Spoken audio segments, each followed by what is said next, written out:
4 PM news network में दोस्तों आपका स्वागत है। मैं हूं आपके साथ राशिद ज़हीर।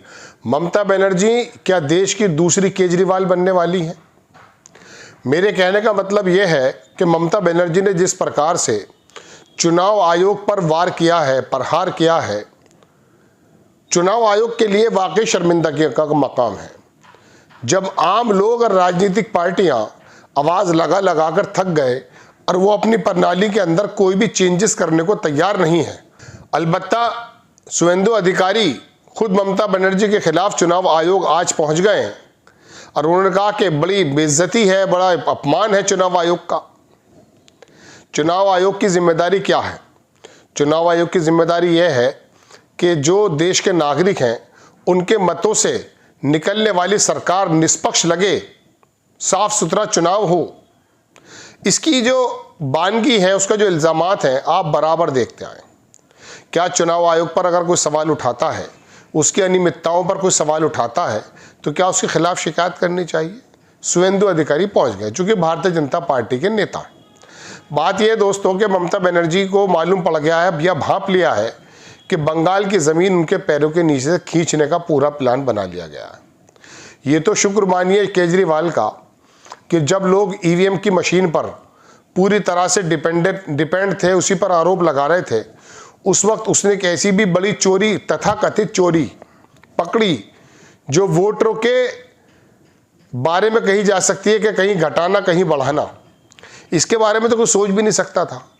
इतना माइक्रो लेवल पर काम भारतीय जनता पार्टी के ऊपर अगर आरोप सही है, अब वो कर रही है, तो ये वाकई चिंता का विषय है। दिल्ली की कई विधानसभाओं में एक भारतीय जनता पार्टी के लेटर पैड पर 11 हज़ार लोगों के नाम काटे गए। आप अच्छी तरह से जानते हैं दोस्तों कि जब किसी मतदाता का नाम काटा जाता है तो उसकी एक एप्लीकेशन दी जाती है, खुद के माध्यम से या किसी और के माध्यम से। चुनाव आयोग की जिम्मेदारी यह है उसके अधिकारियों की कि वो वहाँ जाए और उसके बारे में उसका थोड़ा सा स्पष्टीकरण दे। वो बंदा है, मर गया है, कहीं और चला गया है, क्या हुआ है। लेकिन बिना कोई स्पष्टीकरण दिए, बिना कोई जानकारी लिए चुनाव आयोग पर मालूम नहीं कौन सा ऐसा दबाव था या वो अपनी स्वेच्छा से कर रहा था कि एक विधानसभा, दिल्ली की विधानसभा होती कितनी बड़ी है, 1-2 पार्षदों के इलाके को मिला के बन जाती है मेरे अंदाजे से। कुछ ज़्यादा लंबा चौड़ा फ़र्क तो है नहीं, वोट ज़्यादा है लेकिन जगहें बहुत कम है।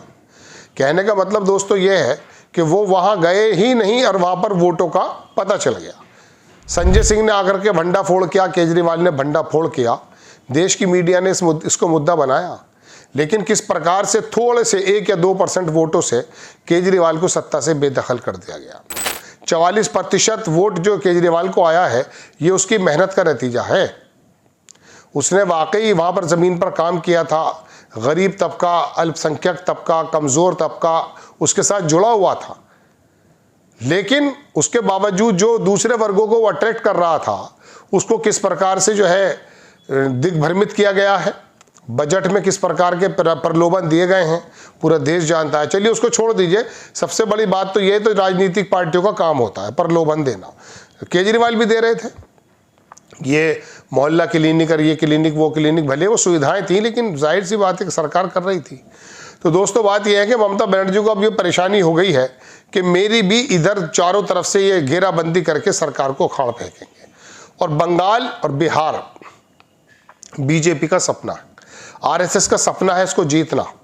आप देख लीजिए बिहार के चुनाव भी अगर दिल्ली जैसे आ जाएं तो इसके अंदर कोई भी मुजायका नहीं होना चाहिए। अगर बंगाल के अंदर इससे ज़्यादा मजबूत नज़र आ रहे थे केजरीवाल, ममता बनर्जी से ज़्यादा मजबूत नज़र आते थे दिल्ली में केजरीवाल, किसी नेता ने, किसी सर्वे ने केजरीवाल को गालिबन हारा हुआ नहीं बताया। लेकिन आखिरकार हुआ वही, 2% का वोट का खेल हुआ और कितनी सारी सीटें घट गई उसकी। बहरहाल वो, मैं तो कहता हूं कि थोड़ा अब वो दिल्ली के इलेक्शन पे जो उन्होंने आवाज़ उठाई है, महाराष्ट्र के इलेक्शन पर अगर आवाज़ उठाई है, हरियाणा के इलेक्शन पर आवाज़ उठाई है ममता बनर्जी ने, तो मालूम है कब उठाई है? जब उनको पता चल गया कि अब पानी सर तक आ गया, यानी कि बंगाल तक आ गया। अगर आपके ऊपर अगर अब पड़ गई है तो अब आप चुनाव आयोग को ठहरा रही हैं गुनहगार या उस पर आवाज़ लगा रही हैं। लेकिन जब देश की बड़ी पार्टियां करती हैं, आप करती थी, लेकिन इतना उग्र कि हम चुनाव आयोग के दफ्तर के सामने बैठ जाएंगे, हम धरना देंगे अनिश्चित काल के लिए, ये वाली जो स्पिरिट है ये पहले अगर आप देख लेती तो ज़्यादा बेहतर होता। अब तो वहाँ आरएसएस और भारतीय जनता पार्टी ने पंजे गाड़ दिए हैं, वहाँ पर वो बराबर काम कर रहे हैं। एक नया, ये तो चुनाव आयोग का मसला है ही, ड्राइंग रूम बैठक, एक नया शब्द आया निकलकर दिल्ली की बैठकों से, हरियाणा की बैठकों से। आरएसएस के लोग सुबह सुबह शाखा से निपट करके लिस्ट बना लेते हैं वार्ड वाइज, और किस किस के घर पे जाना, फला डॉक्टर फला इंजीनियर, इन लोगों को बताइए दिग्भ्रमित कर दिया गया। जो कांग्रेस का परंपरागत वोट हुआ करता था, इंसाफ पसंद तबका होता था, उसको किस प्रकार से देशभक्ति के अंदर या हिंदू भक्ति के अंदर या हिंदुत्व के अंदर या किसी भी मंदिर और मस्जिद में फंसा करके उसको जो है ज़ोंबी बना दिया गया। अब वो बंगाल के अंदर वो पूरा का पूरा उनका जो कैडर है वो ज़मीन पर फैल चुका है। ऊपर से आप कांग्रेस को भी नखरे दिखाती हैं। राहुल गांधी भी वहाँ क्या था करने वाले हैं जिससे नींद उड़ी हुई है बंगाल ममता बनर्जी की, क्योंकि सबसे ज़्यादा वोट जो है अगर कोई छीन सकता है तो भारतीय जनता पार्टी के लोग नहीं छीनेंगे ममता बनर्जी का वोट। उनका परंपरागत वोट जो है वो तो दरअसल कांग्रेस ले सकती है। बहरहाल बड़ी खबर यह है दोस्तों कि चुनाव आयोग की मिली भगत से क्या भारतीय जनता पार्टी बंगाल को जीतने जा रही है? क्या इसी वजह से ममता बनर्जी के रोज़ाना नए नए बयान आ रहे हैं? क्या इसी वजह से चुनाव आयोग का वो धरना देना चाहती हैं? अब बात यह है दोस्तों कि क्या एक राजनीतिक मुखिया, केजरीवाल भी ऐसे बोल रहे थे, ममता बनर्जी भी ऐसी बोल रही हैं, इन लोगों के बोलने से क्या चुनाव आयोग के कान पर कोई जू रेंगेगी?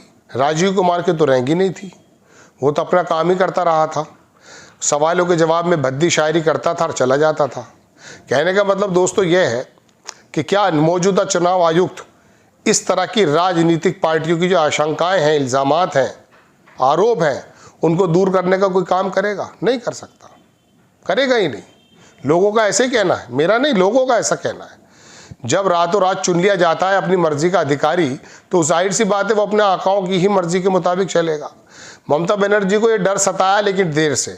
अब वो एक ज़मीन की नेता थी, बंगाल की ज़मीन पर ही अगर वो हंगामा क्रिएट कर देती, संविधान के मुताबिक सड़कों पर उतर जाती अपने कार्यकर्ताओं को लेकर, बंगाल और दिल्ली एक कर देती, तो शायद दूसरी पार्टियां जो इससे इफेक्टेड हो चुकी हैं वो भी तुम्हारे साथ आकर के इसी बात में लग जाते। और वो राहुल गांधी जो कह रहे थे कि ईवीएम यात्रा निकाल रहे हैं, सब ठंडे बस्ते में चली गई है। लोगों का कहना यह है दोस्तों कि मशीन से ज़्यादा जो आसपास का माहौल, किसी प्रकार से जो प्रशासनिक अधिकारी हैं, वोटर लिस्ट के अंदर जो गड़बड़ियां हैं, उससे 10 से 15, 20, 50 लाख 50 का आराम से मैनिपुलेशन कर देती है भारतीय जनता पार्टी। उनके पास पैसा है, दौलत है, तंत्र है, विभाग है, लोग हैं, सब कर देती है।